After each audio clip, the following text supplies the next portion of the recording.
everyone! Welcome to another episode of Hound Highlights, where I keep you informed of what's going on here at Hound Comics. Yeah!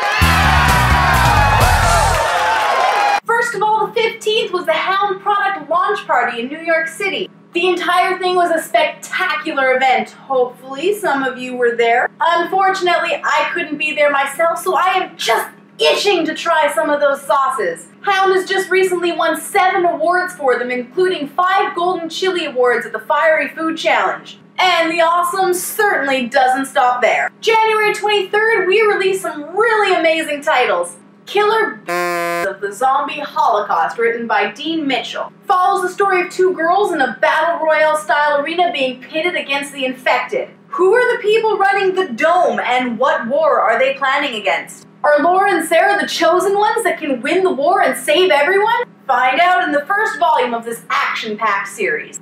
There's also the Morin Kincaid novel series by Rachel Rawlings. Don't miss picking up the first 2 volumes of this action-packed, slightly dark paranormal fantasy series. Morin has spent her whole life walking the line between the norms and the others, but as forces threaten to disrupt the balance between humans and the supernatural, Morin is pulled deep into an underworld that she didn't know existed. Also debuting soon is Slave by Juan Heinrich. The supernatural realms are in upheaval, with Earth caught in the middle. When the god of gates and passageways, Janus, opens the doors between worlds, the Earth is flooded with all manner of strange creatures. Amongst them is Slave, a man who was trapped in hell for so long that he has forgotten who he was. As he unravels the mysteries of his past and faces his future, can he find redemption in this war-torn world? Look for all of these from Hound Comics. I know I'm looking forward to picking up some copies myself.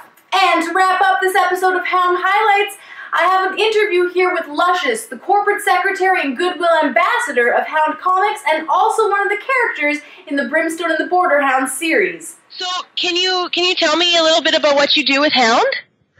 I am, like, even if you look on the website, I'm the goodwill ambassador. I'm also what does that mean? What does that mean? It's funny because people are like, what does that mean? And I'm like, and when I explain it, they're like, oh, I'm like, it means I basically hang out with everybody, meaning the fans. I'm the one that they can come and talk to and chill with and have fun with. You know, yeah, I mean, it's weird for people. They're like, really? But they don't realize that's a lot to do. I mean, think about it. If you're at a convention and you're talking to everybody that comes by. So you're like a public face for the company then?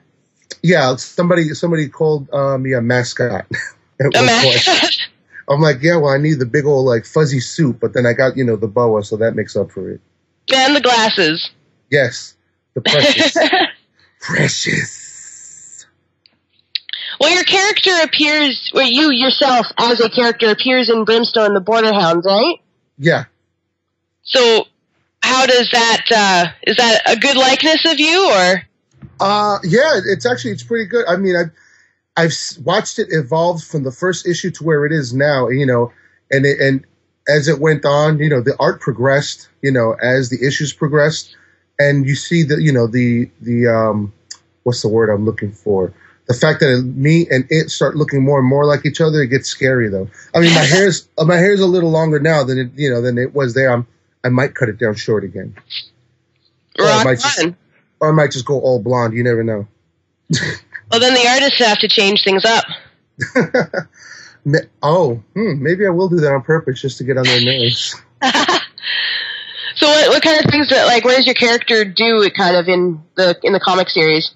In the comic series, as much as Brimstone is the leader and like the big boss, of the Border Hound group, my guy is also a lot muscle, but he's not so straightforward like everyone else. He's like the way I explain to people, if you ever seen the movie Spaceballs, he's like the barf of the group. He can bring it when you got to bring it, but most of the time he's busy just partying. Is that an accurate representation of yourself? Yeah. I think a lot of people would agree because I mean, I've seen and heard people be like, "Damn, this guy just doesn't stop." He's like party 24/7, but I can get down dirty and serious when I got to. Of course. So how did the Brimstone and the Border Hounds, how did that comic series like start? Like how did it conceptualize or take off? Well, the idea is based off of Brimstone because he when he was wrestling back in the day when, you know, wrestlers just weren't some random guy. They had character and storyline behind them. His character, Brimstone, had this whole backline, this backstory, and the story was good enough that they're like, you know what, why don't we make this into a comic? So him and Marcello started developing the idea, and then slowly they needed more characters. Well, that's cool. It's kind of cool to see yourself in a comic book. Mm-hmm. Well, I always tell people I was always a comic book character, just somebody had to draw me. Aha. Are you a fan of comic books in general? I've always grown up. I never really got into collecting them, but the idea behind it and the art has always been a cool thing, and the storyline. I mean, like if you ask, as a little kid, did you read comics? I'm like, I'd always go to the comic store. I flip through them. I never bought them though, but I always watched the movies, like Superman, the first movie. Oh, that's a big one. Like I get chills. I still get chills to this day when I hear the.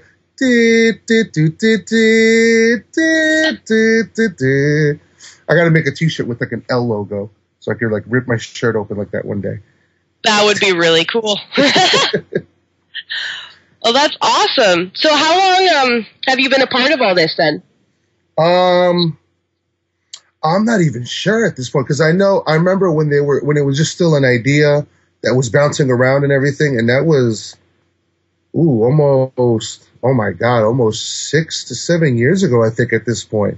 So I mean, I was around hearing as the idea was going here and there, slowly developing. I'm not even sure exactly. I think maybe 2 or 3 years ago is when it, we were laying down the train tracks. It wasn't about 2 or 3 years ago that we finally put the locomotive on the actual tracks and started going chugga chugga chugga chugga chugga chugga chugga. Awesome.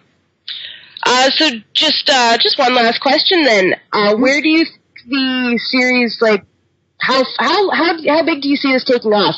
Do you see it going for a long time? I could see it going for a long time, and I hope it goes for a long time. And the funny thing is, a lot of the characters, because I mean, a lot of people like Luscious, a lot of people like Altar. There's so many characters in there with different backgrounds that different people can relate to it. So hopefully, it's a type of thing where not just the series continues, but it's a type of thing where the characters themselves will continue even within themselves. Awesome. So you hope for many more issues in the future then. Yes. I hope we become a household name. And, I want to see parents get sick of us because their kids just won't shut up about us. I'm sure. And girlfriends be like, my boyfriend just won't shut up about this comic book. Awesome. Well, I think that's all the questions I've got for you. Thanks so much for taking the time to do this for me. Thanks for taking time and asking me. Have a great rest of your day. You too. Bye. Bye. Well, that's about it for this episode. Make sure you check out some of this awesome stuff and subscribe to our channel for more. And I'll see you guys next time. Bye. Yeah!